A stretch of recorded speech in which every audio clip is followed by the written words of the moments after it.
équilibre dans la vitalité. On est où? Non, on est où? Parce que là, je prépare mon marathon, là, c'est dans un mois, mais quand je vois les images d'aujourd'hui, je regarde, je me demande, on est où? Parce que là, je suis dans la culture depuis plusieurs mois, je vois les compétitions Strava, les clubs de running, les sorties longues du dimanche, etc. Et il y a des choses qui me sautent aux yeux.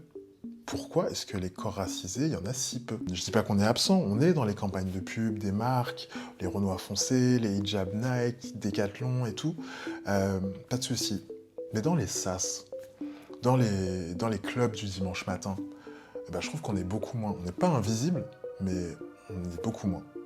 Et je crois qu'en fait, la vérité, c'est que courir, c'est pas juste courir. Ça demande du temps, de la stabilité mentale, un équipement spécifique, pouvoir se projeter sur plusieurs mois. Et je crois que dans beaucoup de familles racisées, bah, cette disponibilité-là, elle est beaucoup plus fine. Il y a une charge de travail, une charge de soins de certains membres de la famille, une charge mentale. Et parfois, la priorité, elle n'est pas à se dépasser, mais elle est juste à tenir. Puis il faut dire aussi que courir dans Paris quand on est noir, bah, c'est pas neutre en fait. On évoque tout un imaginaire et c'est pas celui du cadre dynamique qui prépare son semi. L'autre truc, c'est que dans une ville comme Paris, on est attendu à passer, à servir, à transiter, et pas nécessairement à habiter, à courir.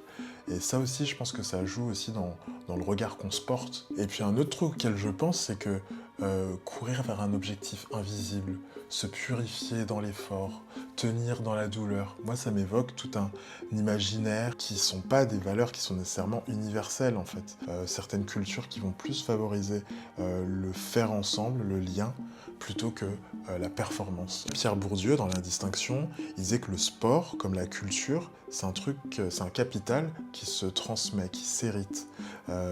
Et donc le marathon aujourd'hui, je crois que c'est aussi une de ces pratiques qui demande une certaine disposition sociale, bien qu'en surface, ça semble être un sport très accessible. Et puis on nous voit dans la communication de marque, mais est-ce que c'est pas un peu performatif? Parce que quand on s'intéresse aux pays du Sud global, bah, ce sont d'autres corps racisés qui, eux, produisent les équipements, qui gèrent les déchets textiles, etc. Et donc, on est visible ici, invisible là-bas. C'est tout un autre sujet qu'on pourra aborder dans une prochaine vidéo. En tout cas, en attendant, je suis curieux d'avoir ton avis. N'hésite pas à me dire ce que tu penses de cette vidéo, de mon avis, voilà.